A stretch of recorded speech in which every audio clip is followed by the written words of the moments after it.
All right, so we have a tetrahedral shape now.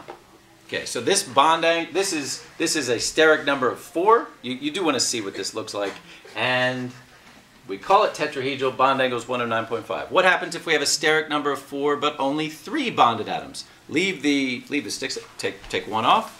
Put in a lone pair. Right?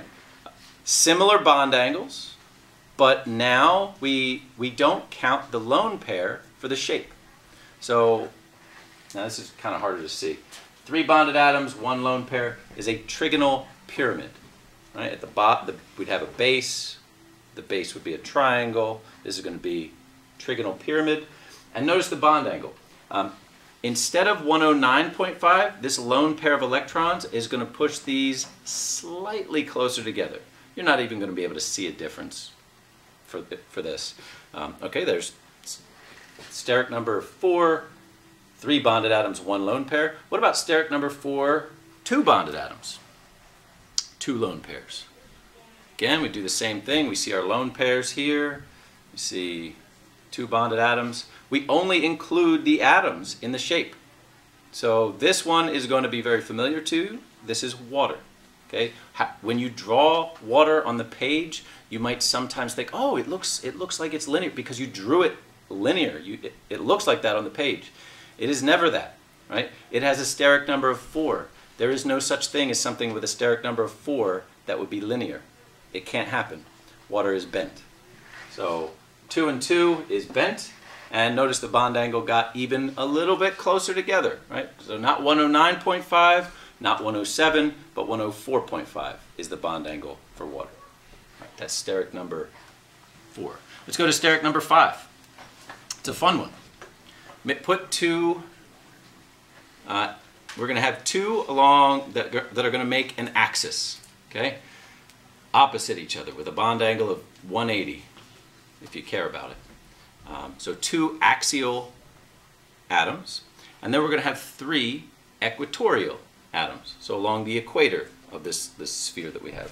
So I'm just going to put one in, and I'm going to have kind of like that trigonal planar. I'm going to have 3 along the equator.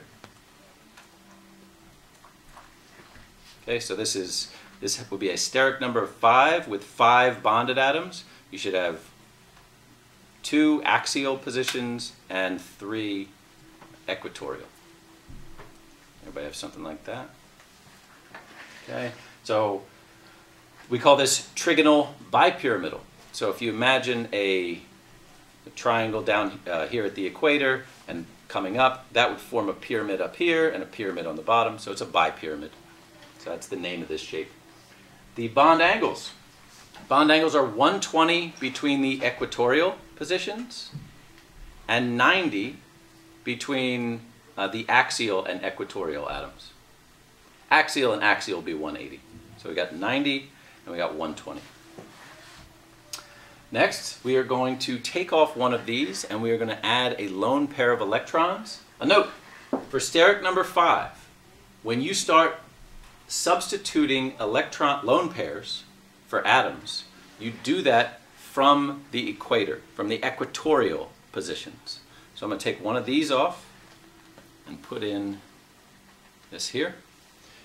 We do that because the average bond angles is going to be greater if you're substituting on an equatorial, at an equatorial spot. All right, so we've got this shape. Right? We only include these other atoms. This is going to be called a seesaw shape. So we've got 4 bonded atoms, 1 lone pair. It's called seesaw, and you can kind of see it when you just put it in your hand.